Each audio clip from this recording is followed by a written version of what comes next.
Hello, everybody, and thank you for tuning in to the Liberty Report. With us today, we have Daniel McAdams, our co-host. Daniel, good to see you this morning. Happy Monday, Dr. Paul. How are you? Doing well. Good. Doing well. Good. Excellent. And there's some political activity going on. They're having a little party up in Chicago. They're reminiscing. They have an anniversary of a rally one time up there in 1968. Yeah. They had a grand time up there. I remember that well. I didn't go though. I stayed away. But it was a big deal. That was the getting near the well, probably in the middle. The 60s hadn't concluded yet, but it was part of the radicalism of the 60s. If people talk about how terrible it is now, it is. But you know, when you compare it to the 60s, people sort of like to forget about some of the problems we've had back then. But there was some news out about this because, the Republicans don't like Biden. They wanted to impeach him at one time. Yeah.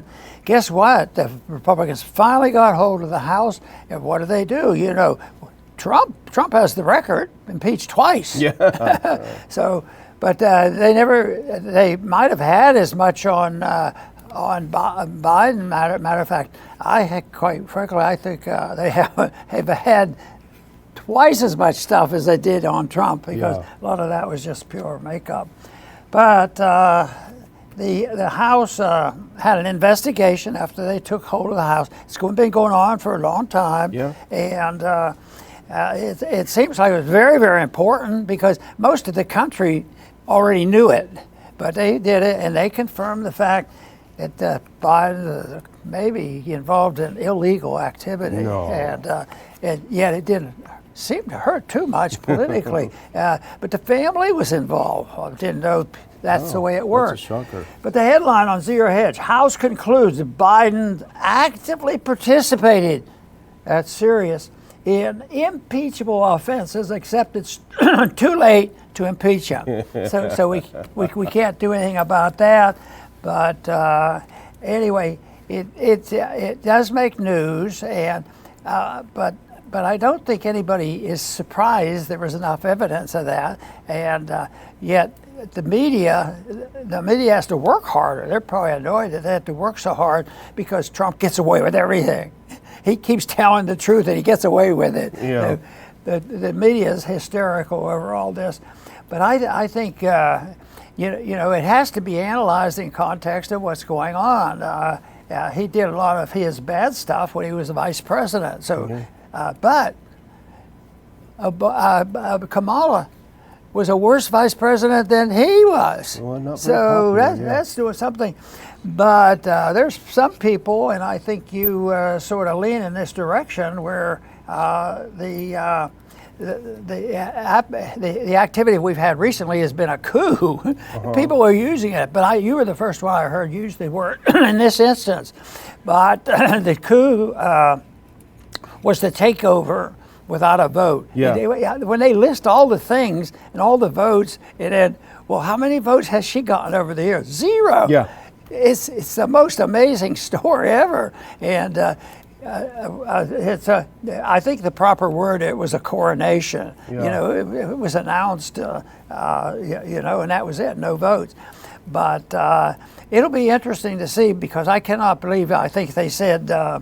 At least the media, Biden's going to give a speech and he's going to turn it over and we're all going to be fun and happy games. But I predict the one thing, though, that when Biden gives his talk, I will be shocked if he praises Nancy Pelosi. I don't think that'll happen. So that's the activity going into this convention, but it has made people think about the 60s. In the 68 Democratic convention, but surprises can happen, and I suspect it'll happen this year too, this week. Yeah, we'll put on this clip. This is from Zero Hedge, what we're talking about. It just broke this morning that several House committees investigating Biden. Well, they discovered that, guess what? He did some bad stuff, as you say, Dr. Paul. He committed impeachable offenses. And then you have the next clip. Here's C and Hunter just saying, take it easy, see you later, no problem. So it's too late. And this is just another example of the hapless GOP. Just when they finally think they've got him, it's almost like the Roadrunner cartoon. Just when they almost think they have him, they zip away. Because Biden is irrelevant now. Nobody cares. He's already been ruled incompetent to stand trial, essentially, by the special investigator. So it's like they have this great coup and then nobody cares, against Biden. But the real coup, as you mentioned, Dr. Paul, really is the fact that they simply, it's almost like when you're on the computer and you delete and replace. They deleted him and replaced him with someone that didn't get a single vote. And now she is all of a sudden being reinvented by the media. She's going to, as you say, she'll be crowned at this hearing. And it's just this amazing process to watch because everything bad that happened in the last 3 years, the inflation, all of these horrible things, well, that was Biden. He's gone. Now it's the Kamala show, and she's clean and fresh and new. It's amazing. Yeah, but if the Republicans were use a little common sense, they have to make the point that Biden handpicked her. He moved her along and still is, But this whole idea that she can get away with that, but it isn't she getting away with it. It's the managers getting away with it in collusion with the media. Yeah. So that's how it works. But it looks like she's going to survive for another day. But I don't think there will be another announced candidate at this convention this week. And it's not only that, but it's the party. I mean, it almost is like the old, Soviet Communist Party because the party decided, Joe, your days are over. And Pelosi even admitted, she called Joe and said, listen, Joe, your time has come. It's time for you to move on. And another, I think, bit of evidence that the whole thing was pre-planned is it was literally, hours after they announced it's Kamala that all of these printed signs, all of this branding, all of this design work, that doesn't come out of thin air. That takes a lot of time to organize. All of a sudden it's out there. It's Kamala. All completely pre-planned. The whole thing was decided by the party, the people aside, which is so funny because, as we've remarked on this show, Dr. Paul, the Democrats keep saying, this election, democracy is on the ballot, and the coronation of Kamala is the opposite of democracy. It's the party deciding. It isn't just low-grade, dirty politics and lying and scheming. I mean, there were some serious crimes committed in this investigation by the House committee. Foreign payments, this was some of the founding. Foreign payments. The Biden family reportedly received $27 million from foreign sources, often through his shell companies, with some funds directly reaching Joe Biden's bank account. And they were able to put the checks out, and people have known this. They're just immune to thinking in terms of right and wrong. But so many times, it's almost even different. You look back, I think Nixon was ripped off. Yeah. He wasn't nearly the criminal these guys were. Exactly. Yeah. And somebody said, Nixon should have fought it. Yeah. And then there's another one, Burisma. That's the big one, yeah. Look at that was out in the news for a long time. Hunter Biden was paid $1 million annually by the Ukrainian company Burisma, using his influence to support the company in allegedly shut down corruption investigation. Yeah. Well, that's a big deal. And it's not a revelation. Biden himself bragged about it. I had the guy fired who was looking into his son. Yeah, on national television. He bragged about it, and so that's part of that moral bankruptcy we are living with. Exactly. So the GOP takes 3 years to investigate this and find out this whole thing, And meanwhile, remember, we talk about this all the time, especially under Johnson. What are they doing? They're passing meaningless resolutions every other week. We stand by Ukraine. We stand by Israel. We do this. We do that. We do the other. They don't do the main work of passing appropriations bills. They do nothing but symbolic things. And then they don't get down to the business of this when it could have made a difference. Now it's too late. So the Uniparty keeps moving on. It's incredible. And the Burisma, I think the Burisma is the most important because I think knowing that, even though we knew it years ago, the question is, okay, so his son got $1 million a year and lots of other stuff. How did this influence Vice President Biden's Ukraine policy? Now, Ukraine was his baby when he was VP. how did this carry over into him as president, now giving Ukraine $200 billion in a war that Ukraine will lose at the expense of maybe 1 million Ukrainian men? How did all of this, turn into policy? A little petty cash in for the sun turns into a policy that kills 1 million people. Well, right now, I don't think there's much effort or reason to talk about Biden, Joe Biden's future. But what about the young guy? The young guy that he's ill. He has an addiction, and so he got excused. But he evidently has been spared before. With the justice, it says the Justice Department during his presidency deviated from normal practices. No. Why? That's what deviated from the normal. I thought if they deviated from the normal, they'd be illegal. No, the normal illegal practices they deviated from to favorable treatment. And a lot of us and others throughout the country have talked about the Department of Justice, and even the FBI. Just recently, the FBI, in the case of the individual that shot at Trump, the so-called assassin, and that is astounding. The FBI got rid of that body. Remember what I said the day after the election? Probably going to be the cover-up start, and nobody's ever going to know. But I keep wondering what they had to hide. It looks like all the stuff is out, all the evidence is out. But anyway, no evidence of anything. Maybe they had some type of drug. He was drugged up or something. Yeah, you never know. I know, it's exactly. Well, here's the thing about, this is like my exhibit B on the whole coup thing. And this is Peter St. Onge. He's, I think, a brilliant economist. He's very well known. I follow him on Twitter. Very smart guy. If you could put this next one on. Now, he makes a very important point. So there's, I'll set this up. So there's a press release. There's a statement from Vice President Harris on the record $19 million new business applications. And a commenter, Mike Shalana, said, "Is it normal for the White House to release statements of this kind from the Vice President? Guess I'm just wondering if she's in charge and we can blame her for inflation. Or if she's not in charge, in which case, why is the government lending its resources to her campaign?" Peter St. Onge says, this is a great point. She's in charge when it's convenient, and she's not in charge when it's convenient.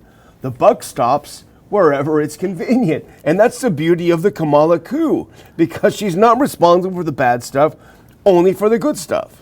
I wonder if she knows anything about the deep state that helps them out in these kind of conditions. Yeah. So that's that for sure. Did we want to mention about Nordstream? Yeah, can I actually just do one other thing though? Because I found these and I want to put them up. This is the making of Kamala Harris, because people are forgetting, even though it's just been a couple of weeks. Put this up. This came out literally earlier this month. If you put go to the next one. Sorry, I'm going to skip that one. So this is earlier this month. According to NBC polling, Kamala Harris is the least popular vice president in the history of their polling. She's the least popular a couple of weeks ago. Then do the next one. This just came out. A new study, after abandoning Biden, the leftist media are unapologetically promoting Kamala Harris with 84% positive coverage, while trashing Trump with 89% negative coverage. So the mainstream media is completely positive and completely negative for Trump. And so you go from the least popular vice president in history, you add the media mix, and the resulting synthesis is, go to the next one, here's Politico, a completely different campaign. How Kamala Harris reopened the electoral map. And they say Kamala Harris is on the cusp of becoming an unstoppable candidate. From the least popular VP in history to an unstoppable candidate. Yeah, it's pretty amazing how they can do that. And she's been able to achieve it. And the one thing that is amazing is if you just casually glance at the headlines, her rallies are twice as big as Trump's. So they build it up. Yeah. They must be able to get the people out. There are some pictures, but they don't get into detail. You know, it's one of those image things that they could manufacture, as if this was the most important thing in the world. You know. Well, you reminded me because I found this clip. You mentioned her rallies. This is a recent rally. Let's listen to this though. This is the reality versus the media image. The media image is that she's unstoppable. Here's the reality. This is her on the campaign trail, and I'm not doing this to make fun of her, but I'm doing it to point out the fact that this is not exactly an articulate, eloquent speaker. Let's listen to Kamala Harris in 45 seconds of Kamala. See if we can handle it. Let's test ourselves. And that's what our election is about. Our election is about understanding the importance of this beautiful country of ours in terms of what we stand for around the globe as a democracy. As a democracy, we know there's a duality to the nature of democracy. On the one hand, incredible strength when it is intact. What it does for its people to protect and defend their rights, their liberty, and their freedom. Incredibly strong and incredibly fragile. How is that for vision, Dr. Paul? Oh, boy. you know, that's such an annoying thing, this democracy talk, and the words, if they were said with sincerity at the right time, proper, a word or two could have slipped down and say, well, that's half decent. Sounds okay, yeah. But this is a negative, it's not decent. But she didn't get to giggle, did she? No, not this time.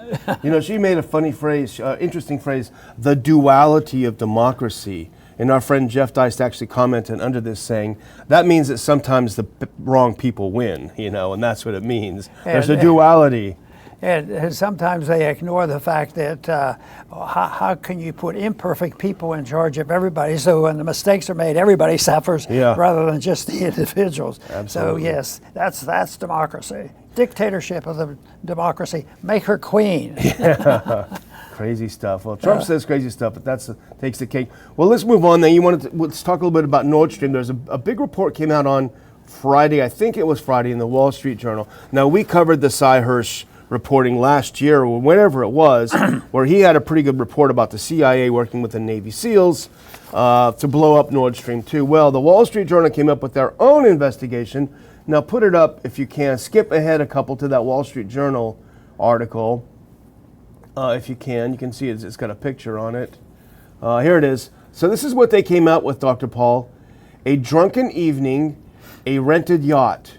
The real story of the Nord Stream pipeline sabotage. So apparently what they were saying is a bunch of guys got together, maybe gals too, having some drinks, and they decided, hey, let's go blow up Nord Stream. And this is how it happened. It's the most cockamamie thing I've ever heard of. Yes, and now, but they're going to collect money from this. The Ukraine must pay Germany. Yeah, for doing it. Yeah, because they're saying that Zelensky knew about it and he coordinated with the CIA, but he tried to call it off at the last minute and it didn't work. So now there's a German politician saying, hey, if you guys blew up our pipeline, you got to pay us for it. Meanwhile, they've given them billions and billions of dollars. And they talk about who exactly has been doing this. And then they talk about the Germans are involved, the Russians are involved, and the Ukrainians did it. But when they talk about these different groups, I just think of when they becomes the U.S. and Ukraine. To me, that's us. It's our money, our equipment. No matter whether it's bombing bridges or whatever, we're very much involved with the American taxpayer. Fortunately, the American taxpayer is getting some attention is being paid to it, but too little, too late, and not for the right reasons. Yeah. Well, here's the opening line of the Wall Street Journal's article. I mean, just read this and tell me what you think. Put that one up. Listen to how they start this article. It was the kind of outlandish scheme that might bubble up in a bar around closing time.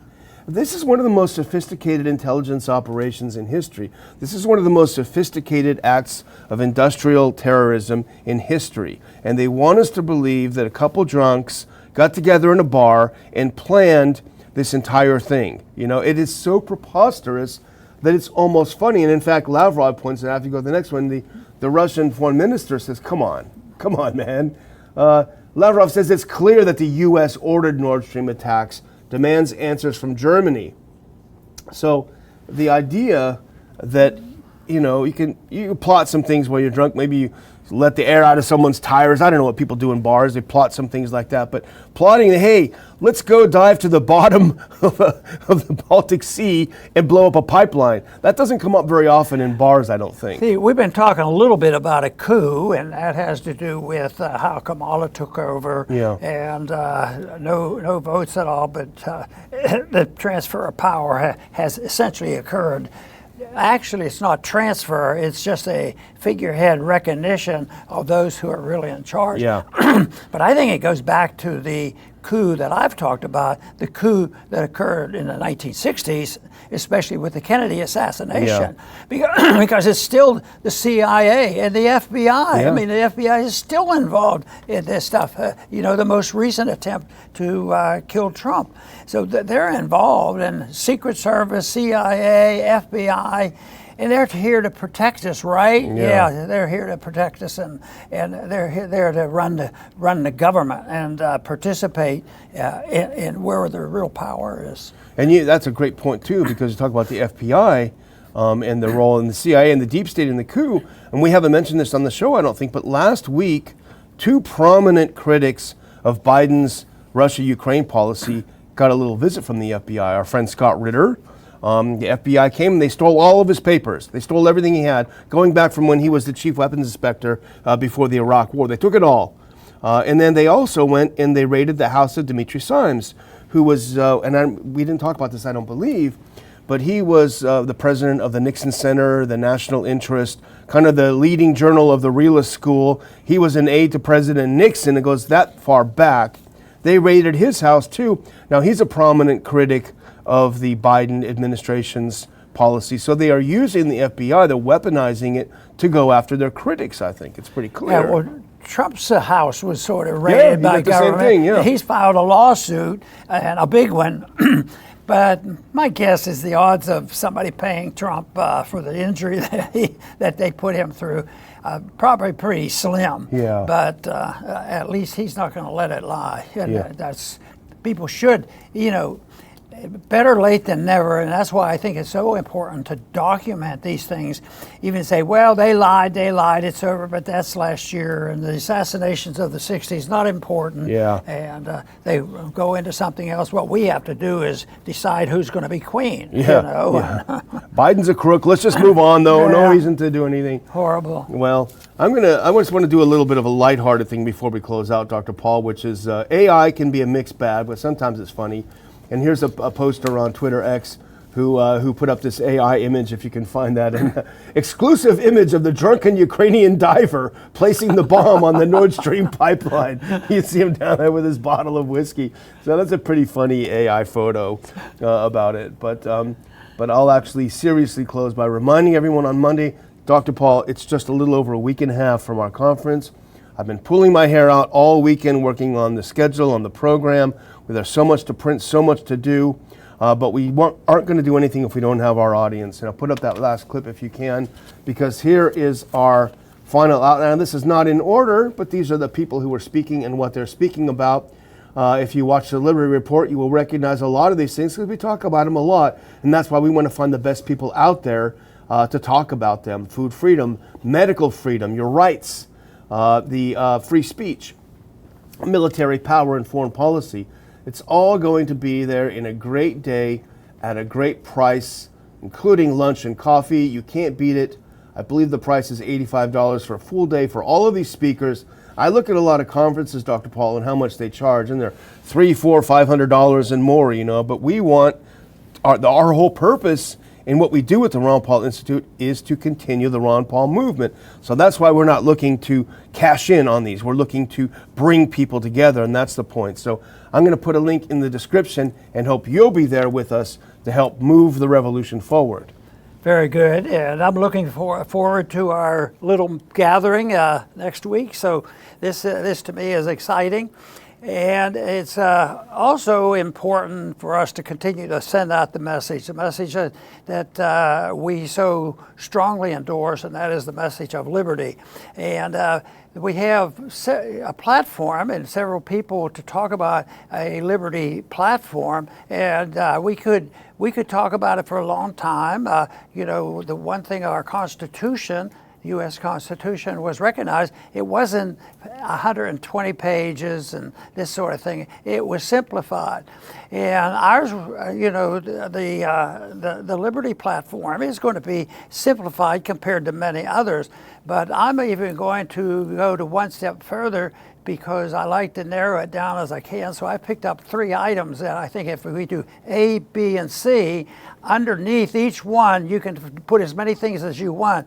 But I try to do this to say it's not complicated. We have a mess, and the whole goal of a lot of people in this country is chaos, because we want to destroy the status quo, and then we can rebuild it with socialism and whatnot.